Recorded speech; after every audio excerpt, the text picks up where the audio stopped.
Hello, everyone. My name is John Wetmore, and welcome to the first episode of Gym Bag Essentials, a series where I will be breaking down what the most important things you can keep in your gym bag are and why that is. And today's episode is on the notebook, which I believe is the single most important thing you can keep in your gym bag. At face value, a notebook seems like a very not lifting type of thing, or like a lifting belt, definitely a lifting thing, but a notebook, not really. So you may be asking, John, why are you saying that the notebook is the most important thing you can have in your gym bag? Well, it's a very simple answer to that question. It can be used to track your progress and measure overload.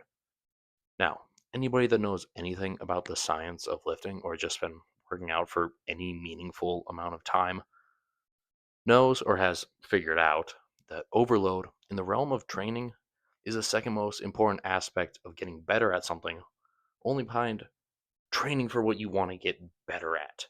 And if you're here watching this, you're probably at least somewhat serious about whatever discipline of training you do, and you know what to do to train for whatever you want to get better at. But when it comes to overload, this is where a lot of people can struggle. The vast majority of people struggle with overload because they guess at their workouts. Most people have no idea how much weight they did for each exercise the last time they did it. So the next time they return to that exercise, they don't know if they are doing more weight than last time, if they were to add another rep compared to last time, or if they felt like they had more in the tank as compared to last time. So they can't be sure if they are progressing, stalling, or getting worse. Which, if you are stalling or getting worse at an exercise, that means something in your lifting needs to change. Maybe it's time to deload. Maybe it's time to switch up your exercise selection. Or maybe it's time to change the rep range for that exercise.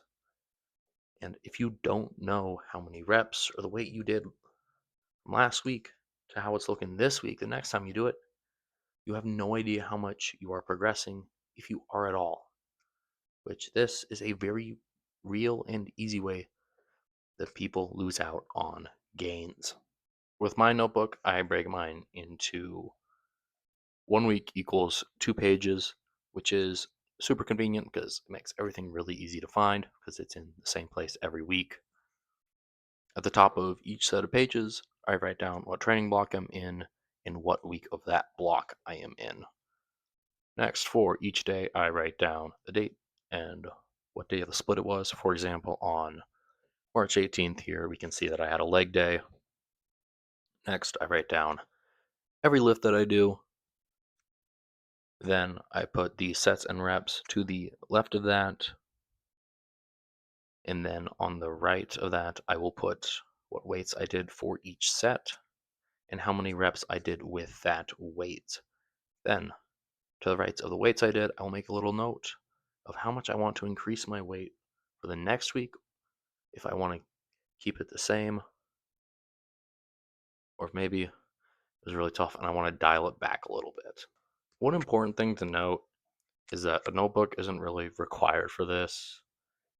This is more so about having something to track your progress with. And a notebook's what I personally use and what I find easiest. I know plenty of people that will use the Notes app on their phone, or I know they also make apps specifically for tracking things like this. I don't have any recommendations.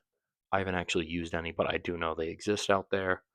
But whatever you are most likely to use consistently is best for you.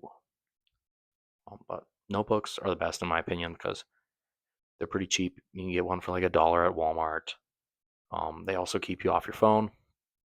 Um, I guess I would recommend getting a composition one because the spiral notebooks do have a tendency for the pages to actually tear out of them. Yeah, that wraps up why I believe notebooks are so damn important. If you made it this far, please leave a like and subscribe if you haven't already. If you are interested, in this video's description, you can find links to my TikTok and Instagram where I post my short form content, as well as a free Patreon page where I upload all my lifting programs that you can access completely for free. That's all I have for all y'all beautiful people today. God bless.